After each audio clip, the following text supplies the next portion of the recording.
नमस्कार। भारत की राजनीतिक व्यवस्था में, राजनीतिक संरचना में संसद एक बहुत ही महत्वपूर्ण स्थान रखती है और आज हम इसी संसद की शक्तियों और कार्यों के बारे में चर्चा करेंगे। नमस्कार, मैं हूँ डॉक्टर दीपमाला और आज की क्लास में हम संसद की शक्तियों और कार्यों का विस्तार से अध्ययन करेंगे। आप सब जानते हैं कि जब हम संसद शब्द का प्रयोग करते हैं तो संसद के अंतर्गत राष्ट्रपति, लोकसभा और राज्यसभा भी आते हैं, राइट। और हमको ये देखना है कि इन टोटलिटी में संसद किस तरीके से काम करती है।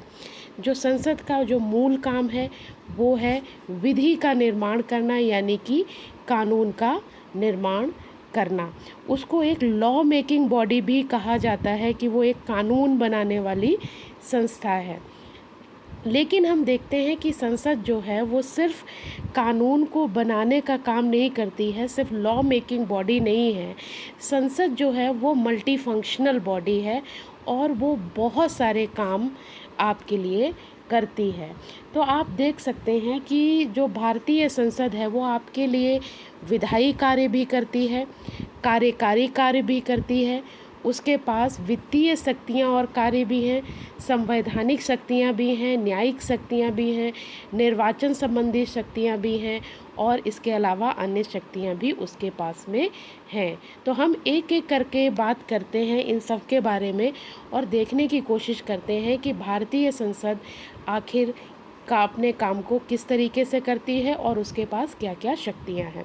तो सबसे पहले हम शुरू करते हैं विधायी शक्तियों से, जिसे आप उसकी लेजिस्लेटिव पावर भी कह सकते हैं, राइट। जैसा कि मैंने आप लोगों को पहले भी बताया कि जो संसद है उसका मूल काम जो है वो कानून को बनाना है और वो सब तरीके के कानूनों का निर्माण जो है वो कर सकती है। वो नए कानून भी बना सकती है और अगर वो चाहे तो पुराने कानूनों के अंतर्गत उसमें संशोधन भी कर सकती है, राइट। और बदली हुई परिस्थितियाँ जिस तरीके से लगातार सर्कमस्टेंसेस चेंज होते रहते हैं, वह उनके अनुसार भी कानून को नए नए कानून लेकर आ सकती है। और आप इस संदर्भ में देखेंगे तो भारत की संसद को निम्नलिखित चीज़ों में आपको लगेगा कि कानून बनाने की शक्ति प्राप्त है। वो किसी भी विषय पर जो संघ सूची में दिया गया है उस पर वो कानून बना सकती है। आपकी जानकारी के लिए मैं बता दूं कि 3 तरीके की सूचियों का उल्लेख आपको भारत के संविधान में देखने को मिलता है। पहली सूची होती है जिसे हम संघ सूची कहते हैं, दूसरी सूची होती है जिसे हम राज्य सूची कहते हैं और तीसरी सूची होती है जिसमें कि हम अवशिष्ट विषयों को रखते हैं, राइट। तो अगर आप देखें कि जो संघ सूची के विषय हैं, जो केंद्रीय सूची के विषय हैं, उस पर कानून बनाने की जो शक्ति है वो संसद के पास होती है, राइट। लेकिन कुछ विषय जो समवर्ती सूची में होते हैं, जिन पर राज्यों को कानून बनाने की शक्ति होती है, उसमें भी कुछ विशेष परिस्थितियों में जो संसद है, भारतीय संसद है, वो विधि का निर्माण कर सकती है। क्या कारण हो सकते हैं? अगर 2 राज्यों के मध्य कोई विवाद की स्थिति पैदा हो जाती है तो संसद की जो विधि होती है वो राज्य विधानमंडल पर प्रभावी होती है, राइट। तो कुछ खास परिस्थितियों में जो है वो जो संसद है उसे उस पर बनाने की शक्ति होती है, राइट। और भारतीय संविधान में उल्लेख है कि संसद को राज्य सूची के विषयों पर विधि बनाने की शक्ति जो है वो मिलती है, लेकिन कुछ असामान्य परिस्थितियों में। और वो असामान्य परिस्थितियाँ क्या हो सकती हैं? वो हो सकती है कि राज्यसभा इसके लिए संकल्प पास कर दे, राज्यसभा में इस तरीके का प्रपोजल पास हो जाए, या फिर नंबर 2, राष्ट्रीय आपातकाल की दशा में भी राज्य सूची के विषयों पर संघ सरकार जो है वो या संसद जो है वो कानून बना सकती है। इसके अलावा एक तीसरी स्थिति पैदा होती है जब 2 या 2 से अधिक राज्य संसद में ऐसा कोई संयुक्त अनुरोध करें, दो या दो से अधिक राज्य मिलकर संसद के सामने ऐसा कोई प्रस्ताव रखें कि भाई आप इस मामले पर विधि बना दीजिए, तब भी ऐसा हो सकता है। और इसके अलावा जब अंतर्राष्ट्रीय कोई समझौता या संधि या समझौते के तहत कोई काम होता है, तब भी जो विधि बनाने का काम है वह आपका संसद के द्वारा किया जाता है। और पांचवी दशा ये है कि अगर राज्य के अंदर राष्ट्रपति शासन लागू है, तब भी भारतीय संसद को राज्य सूची के विषयों पर कानून बनाने का अधिकार मिल जाता है। इसके अलावा हमने आप लोगों को ये बताया था कि राष्ट्रपति जो है, अगर संसद के दोनों सत्र नहीं चल रहे हैं तो उसको अध्यादेश उनको पारित करने की शक्ति होती है। और इन अध्यादेशों को संसद के द्वारा 6 हफ्तों के भीतर स्वीकृति मिलना जरूरी होता है। अगर इन 6 हफ्तों के भीतर संसद की स्वीकृति नहीं प्राप्त होती है तो उनको निष्प्रभावी मान लिया जाता है, वो वहाँ से हट जाते हैं। इसके अलावा आपको एक चीज़ और ध्यान रखनी है, जब आप विधायिक शक्तियाँ संसद की पढ़ रहे हैं, कि संसद के द्वारा जो पारित विधेयक होते हैं उनको राष्ट्रपति की अनुमति के लिए उनके पास भेजा जाता है। और राष्ट्रपति को ये अधिकार है कि वो उस पर अपनी स्वीकृति दे अथवा ना दे। और यदि चाहे तो किसी विधेयक को वो संसद के पास पुनर्विचार के लिए भी लौटा सकते हैं राष्ट्रपति। लेकिन यहाँ ध्यान रखने वाली बात ये है कि धन विधेयक के संदर्भ में उनके पास ये शक्ति नहीं होती है। और अगर संसद सामान्य उसमें भी दोबारा से विधेयक को पास करके राष्ट्रपति के पास भेज देती है तो राष्ट्रपति को अपनी अनुमति उस पर प्रदान करनी पड़ती है। तो ये संसद के विधायी कार्य हैं, यानी कि कानून से संबंधित कार्य हैं। इसके बाद हम देखते हैं कि संसद की कार्यकारी शक्तियाँ यानी कि एडमिनिस्ट्रेटिव पावर्स किस तरीके की होती हैं या एग्जीक्यूटिव पावर किस तरीके की होती हैं। तो आपने देखा कि जो भारत का संविधान है उसमें जो सरकार का स्वरूप लिया गया है वो संसदीय स्वरूप है, राइट। और इसका जो संसदीय स्वरूप होता है, इसकी मूलभूत विशेषता मैंने आप लोगों को पहले भी बताई है कि जो कार्यकारिणी होती है या कार्यपालिका एग्जीक्यूटिव होती है वो संसद के प्रति उत्तरदायी होती है, राइट। और ये उत्तरदायित्व जो है वो किस तरीके से सुनिश्चित किया जाता है, उसके लिए सबसे अच्छा तरीका इन्होंने ये अपनाया है कि प्रश्नकाल होता है, शून्यकाल होता है, आधे घंटे की चर्चा होती है, अल्पावधि चर्चा होती है, ध्यान आकर्षण प्रस्ताव लाया जाता है, स्थगन प्रस्ताव लाया जाता है, अविश्वास प्रस्ताव लाया जाता है, निंदा प्रस्ताव है। और कई तरीके की ऐसी व्यवस्थाएं हैं जिसके द्वारा संसद के ऊपर, जो संसद है वो कार्यपालिका के ऊपर अपना नियंत्रण रखती है, राइट। इसके अलावा अगर आप देखेंगे तो एक चीज़ बहुत क्लियर सी है कि संसदीय व्यवस्था में एक सिद्धांत का पालन होता है जिसे आप कहते हैं सामूहिक जिम्मेदारी का सिद्धांत। जो मंत्रिमंडल होती है वो संसद के प्रति सामूहिक रूप से जिम्मेदार होते हैं, राइट। विशेषकर अगर आप देखें तो लोकसभा के प्रति। और सामूहिक जो उत्तरदायित्व होता है उसमें आप व्यक्तिगत उत्तरदायित्व तो मंत्रियों का होता ही है, वो अपने विभाग के कामों के लिए जिम्मेदार होते ही होते हैं।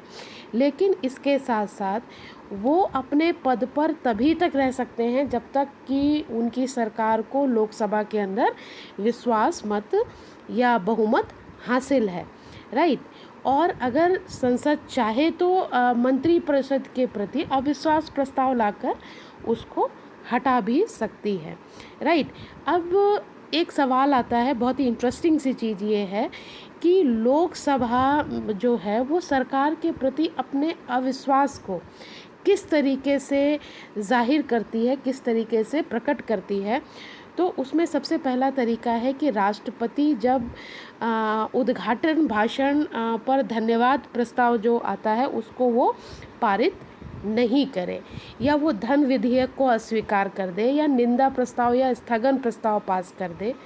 आवश्यक मुद्दों पर सरकार को डिफीट हासिल करनी पड़े, या कटौती प्रस्ताव वो किसी तरीके से पास कर दे, तो इस तरीके से जो संसद है, वो लोकसभा है, वो अपना जो अविश्वास है वो दिखा सकती है, राइट।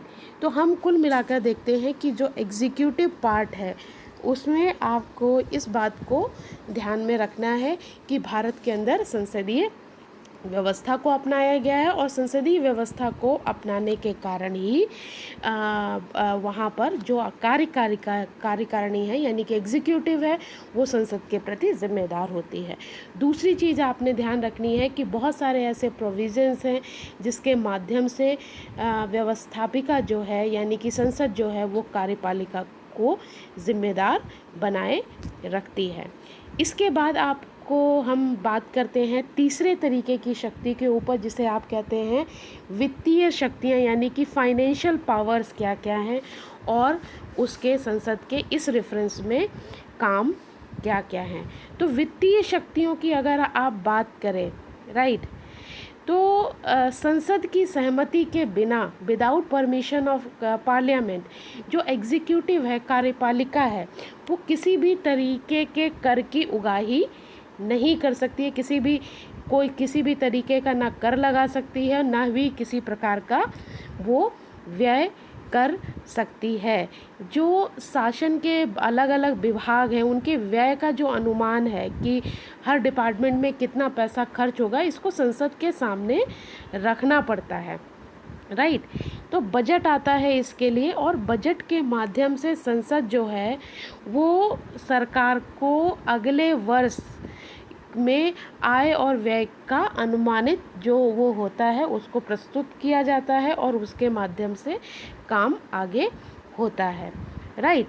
तो सरकार जो संसद है वो एक और काम करती है कि वो कई तरीके की समितियां बनाती है, जिसमें से वित्तीय समितियां जो होती हैं, फाइनेंशियल कमेटीज़ जो होती हैं, वो भी महत्वपूर्ण होती हैं, और उसके माध्यम से सरकार के खर्चों की वो लगातार जांच भी करती है और उस पर नियंत्रण भी बनाए रखती है। इसमें इम्पॉर्टेंट कमेटीज़ में अगर आप देखेंगे तो लोक लेखा कमेटी आपको दिखाई देती है, प्राक्कलन समिति दिखाई देती है, सार्वजनिक उपक्रम समिति आपको दिखाई देती है, और इसका मूल रूप से काम ये होता है कि ये सरकार के खर्चों के ऊपर अपना नियंत्रण रखती है, राइट। तो इंटरेस्टिंग बात यह है कि वित्त से संबंधित जितनी भी शक्तियां हैं, राइट, वो भारतीय संसद को प्राप्त हैं, और एक तरीके से लोकसभा के पास वो शक्तियां होती हैं।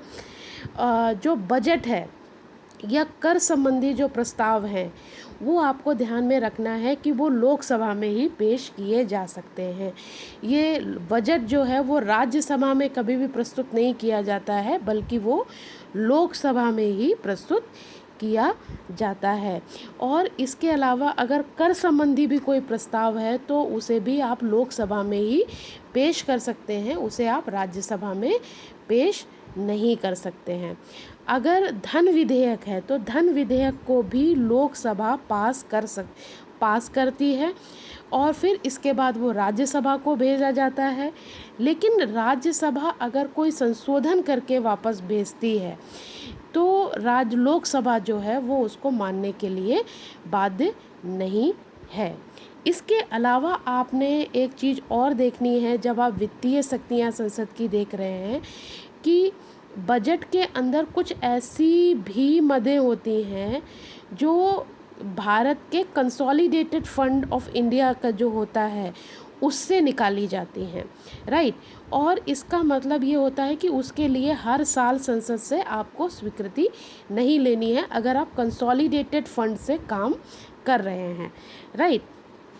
और इसमें आप संसद की स्वीकृति के बिना भी खर्चा कर सकते हैं। और ये कौन कौन से काम होते हैं, आपको राष्ट्रपति का वेतन और भत्ते देने हो, या उनके पद से संबंधित कोई खर्चा हो, राज्यसभा के सभापति व उपसभापति तथा लोकसभा के अध्यक्ष और उपाध्यक्ष के वेतन और भत्ते में हो, उच्चतम न्यायालय और उच्च न्यायालय के न्यायाधीशों के वेतन भत्ते और पेंशन का मामला हो तो भी जो चीज़ें हैं वो आपको कंसोलिडेटेड फंड से ही जाती हैं।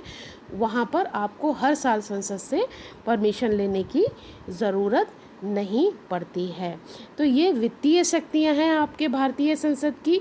इसके बाद हम बात करेंगे संवैधानिक संशोधन संबंधी शक्तियाँ क्या होती हैं संसद की। तो संसद के पास सबसे बड़ा जो आप एक कह सकते हैं कि एक शक्ति है कि वो संविधान को संशोधित कर सकती है, राइट। तो सबसे पहली चीज़ आपको ये ध्यान रखनी है कि संविधान को संशोधित करने यानी कि कॉन्स्टिट्यूशन में अमेंडमेंट करने का जो प्रस्ताव है वो संसद के किसी भी सदन में पेश किया जा सकता है। अगर आप कॉन्स्टिट्यूशन अमेंडमेंट करना चाहते हैं तो इसका बिल आप लोकसभा में भी ला सकते हैं और राज्यसभा में भी ला सकते हैं, राइट। और आम तौर पर तो सिचुएशन यही बनती है कि अगर आप किसी प्रस्ताव को पास करना चाहते हैं तो दोनों सदनों में 2/3 मत की आवश्यकता होती है। लेकिन कुछ ऐसे विषय भी होते हैं जिनके संबंध में उस प्रस्ताव को उस समय तक आप पारित नहीं कर सकते या पारित नहीं माना जाएगा जब तक दोनों सदनों के आपको 2/3 मतों के अलावा कम से कम आधे राज्यों की विधानसभा की अनुमति भी प्राप्त ना हो जाए, राइट। ऐसे विषय मूलतः वह होते हैं जो राज्य के अधिकारों से संबंधित होते हैं, जैसे संसद में राज्यों को दी गई सीटें या केंद्र व राज्य के मध्य जो शक्तियों का बंटवारा होता है उससे संबंधित होता है। इसके बाद अगर आप देखेंगे कि संविधान संशोधन के संदर्भ में एक डिबेट बहुत इम्पॉर्टेंट है और वो डिबेट ये है कि क्या संसद के पास जो संविधान संशोधन की शक्ति है वो असीमित है या सीमित है। तो यहाँ पर आपको ध्यान देना है कि संसद के पास संविधान संशोधन की जो शक्ति है वो असीम नहीं है। इसका मतलब ये है कि संसद चाहे तो जो मर्जी चाहे वो संविधान के अंदर संशोधन नहीं कर सकती है। अगर वो चाहे कि बिल्कुल भी अनियंत्रित तरीके से संविधान का संशोधन कर दे तो ऐसा नहीं कर सकती है। उसके ऊपर एक कुछ सर्टेन रिस्ट्रिक्शंस जो हैं वो लगे हुए हैं, राइट। और ये रिस्ट्रिक्शंस किस तरीके से लगे हुए हैं उसको आप समझ लीजिए, आपको बहुत आसानी होगी कि 2 केस आए हैं बेसिकली, बहुत ही इम्पॉर्टेंट केसेस थे। केशवानंद भारती केस 1973 और मिनर्वा मिल केस 1980, राइट। और इसमें उच्चतम न्यायालय का ही, माननीय सर्वोच्च न्यायालय का ही ये निर्णय आया कि संसद जो है वो संविधान के बुनियादी ढांचे को नष्ट नहीं कर सकती है, राइट। यानी कि संसद जो है वो संविधान में संशोधन तो कर सकती है लेकिन संविधान का जो मूल ढांचा है, बेसिक स्ट्रक्चर है, उसमें वो किसी भी तरीके का संशोधन नहीं कर सकती है, राइट। इसके अलावा बेसिक स्ट्रक्चर के अलावा वो अगर चाहे तो किसी और चीज़ में संशोधन कर सकती है, राइट। लेकिन यहाँ पर आप एक चीज़ और इंटरेस्टिंग देखेंगे कि माननीय सर्वोच्च न्यायालय ने अपने किसी फैसले में उन तत्वों को, मतलब उन चीज़ों को उन्होंने सूचीबद्ध नहीं किया कि जिसे बुनियादी ढांचा माना जाए। लेकिन मूल रूप से जब आप संविधान को देखते हैं तो कुछ चीज़ों को मूल ढांचे के अंतर्गत रखा जाता है। जैसे आप democratic and Republic form of constitution जो है, भारत का संविधान जो लोकतांत्रिक और गणराज्यीय स्वरूप का है, आप उसको नहीं बदल सकते हैं। आप संविधान के संघात्मक ढांचे को नहीं बदल सकते हैं। जो फेडरल स्ट्रक्चर है उसको आप नहीं चेंज कर सकते हैं। जो आप सेकुलरिज्म का सिद्धांत है आप उसको नहीं हटा सकते हैं। जो फ्री एंड फेयर इलेक्शन का प्रोविज़न है आप उसे नहीं हटा सकते हैं। रूल ऑफ लॉ और इंडिपेंडेंट जुडिशरी को आप नहीं हटा सकते हैं, राइट। तो आप इस तरीके से देखते हैं कि बहुत सारी चीज़ें जो हैं वो आपको देखने को मिलती हैं आप जब संविधान संशोधन की दृष्टि से देखते हैं, राइट। 1971 में 42वां संविधान संशोधन अधिनियम आया। उसमें एक बहुत इंटरेस्टिंग सा संशोधन ये किया गया कि जब विधेयक राष्ट्रपति के सामने उसकी अनुमति के लिए प्रस्तुत जब अब किया जाएगा तो राष्ट्रपति उस पर अनुमति देने से इनकार नहीं कर सकते, उनको अनुमति देनी पड़ेगी।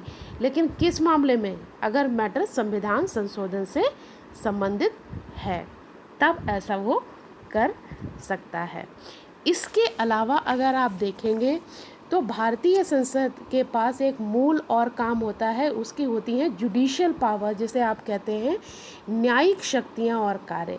तो न्यायिक शक्तियों और न्यायिक कार्यों में क्या है? नंबर 1, वो राष्ट्रपति को अपने पद से हटा सकती है संसद महाभियोग के द्वारा, राइट। इसके अलावा वो उपराष्ट्रपति को भी अपने पद से हटा सकती है, न्यायिक शक्तियों और कार्य के अंतर्गत ये आता है।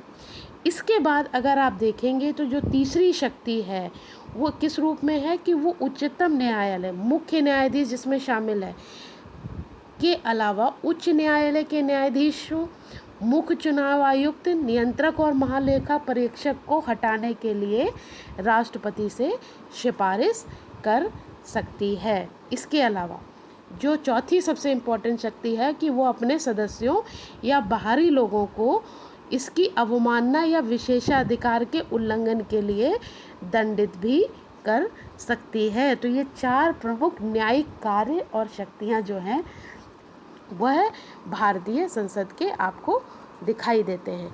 छठा है, उसके पास निर्वाचन संबंधी शक्तियाँ और कार्य होते हैं, यानी कि वो लोगों को निर्वाचित भी करती है, राइट। संसद के जो सदस्य होते हैं वो राष्ट्रपति के निर्वाचन में भाग लेते हैं, उपराष्ट्रपति को चुनते हैं, राइट। इसके अलावा लोकसभा अपने अध्यक्ष और उपाध्यक्ष का भी चुनाव करती है। संसद की प्रोसीडिंग कैसे चलेगी? बिना लोकसभा के अध्यक्ष और उपाध्यक्ष के नहीं चल सकती। तो संसद जो है वो अपने अध्यक्ष लोकसभा के और उपाध्यक्ष हैं उनको भी चुनती है। राज्यसभा के जो उपसभापति होते हैं उनका भी चयन वो करती है। इसके अलावा अगर आप देखें वो संसद के पास ये पावर होती है कि वो राष्ट्रपति एवं उपराष्ट्रपति के निर्वाचन से संबंधित नियम बना सकती है और उसमें वह संशोधन भी कर सकती है, राइट। इसके अलावा अगर आप देखेंगे तो भारतीय संसद के पास कुछ अन्य शक्तियाँ भी होती हैं और उस अन्य शक्तियों में और कार्यों में क्या शामिल है? नंबर 1, यह देश में विचार विमर्श की सर्वोत्तम इकाई है। संसद वो प्लेटफॉर्म होता है जहाँ पर डिबेट और डिस्कशंस होते हैं इम्पोर्टेंट मैटर्स के ऊपर, राष्ट्रीय हित का मैटर हो या इंटरनेशनल इम्पोर्टेंस के मुद्दे हों, इसके ऊपर खुलकर पक्ष और विपक्ष के बीच में चर्चा होती है, राइट। यह तीनों तरीके के आपातकाल, यानी कि चाहे राष्ट्रीय आपातकाल लगे, चाहे संवैधानिक ढांचा विफल हो या फिर वित्तीय स्थिति पैदा हो जाए, आर्टिकल 352, 356 और 360 के तहत जो प्रोविजंस होते हैं, आपातकाल लगते हैं, उसकी जो संस्तुति है, उसकी जो परमिशन है, वो भारतीय संसद के द्वारा दी जाती है। इसके साथ अगर आप देखेंगे तो यह संबंधित राज्य विधानसभा की स्वीकृति से विधान परिषद की समाप्ति या उसका गठन कर सकती है। जैसे लोकसभा होती है और राज्यसभा होती है, 2 सदन होते हैं, उसी तरीके से राज्य में भी 2 सदन हो सकते हैं, विधानसभा और विधान परिषद, राइट। और अगर कोई राज्य ये चाहता है तो वो विधानसभा की, उस संबंधित राज्य की विधानसभा की स्वीकृति से विधान परिषद को, यानी कि सेकेंड हाउस को ख़त्म भी कर सकती है और उसका गठन भी कर सकती है, लेकिन इसके लिए उस संबंधित राज्य की विधानसभा की परमिशन की ज़रूरत होती है। सपोज़ उदाहरण के तौर पर उड़ीसा है, उड़ीसा राज्य अगर ये कहे कि राज्य की विधानसभा ये कहे कि हमको जी विधान परिषद की भी ज़रूरत है, तो इससे संबंधित जो स्वीकृति है वह संसद के द्वारा दी जा सकती है। या कोई राज्य ये कहे कि नहीं, हमारी विधान परिषद को समाप्त कर दिया जाए, तो यह काम भी किया जा सकता है। इसके अलावा अगर किसी राज्य के क्षेत्र, सीमा और नाम में परिवर्तन करना है तो यह प्रस्ताव भी भारतीय संसद में आता है, राइट। इसके अलावा अगर आप देखें तो उच्चतम न्यायालय और उच्च न्यायालय के गठन का काम, इसके अलावा उनका जो न्याय क्षेत्र है को नियंत्रित करते हैं, या 2 से 2 अधिक राज्यों के बीच समान न्यायालय की स्थापना करनी है, तो यह काम भी भारत की संसद के द्वारा किया जाता है। ये कई बार क्या होता है कि 2 राज्यों को मिलाकर हम संसद का निर्माण एक हाई कोर्ट का निर्माण करते हैं, और वो शक्ति भी वो कौन से 2 राज्य होंगे, कैसे मिक्सअप होगा, ये सारा काम जो है वो भारतीय संसद देखती है। तो आप लोगों को आज ये पता चल गया होगा कि जो भारतीय संसद है वो सिर्फ शोर शराबे के लिए नहीं होती है, बल्कि वो बहुत सारे काम करती है, विधायी काम करती है, कार्यकारी काम करती है, वित्तीय शक्तियाँ उसके पास होती हैं, संवैधानिक शक्तियाँ उसके पास होती हैं, न्यायिक शक्तियाँ होती हैं, तो बहुत सारे काम। It is a multi functional body. तो आपको भारतीय संसद का काम कौन सा सबसे अच्छा लगता है, आप कमेंट करके ज़रूर बताइएगा। और अगर आप चैनल पर नए हैं तो आप प्लीज़ चैनल को सब्सक्राइब करना मत भूलिएगा। तो आज आपके बारे में, आज संसद के बारे में इतनी चर्चा हम आपके साथ करेंगे। इसके बाद हम अगली वीडियो में बात करेंगे कि भारतीय संसद का जो स्वरूप है वह किस तरीके से बदला है, और उसमें किस तरीके से सुधार हुए हैं, या किस तरीके से उसका पतन हुआ है, इसके बारे में हम बात करेंगे। धन्यवाद।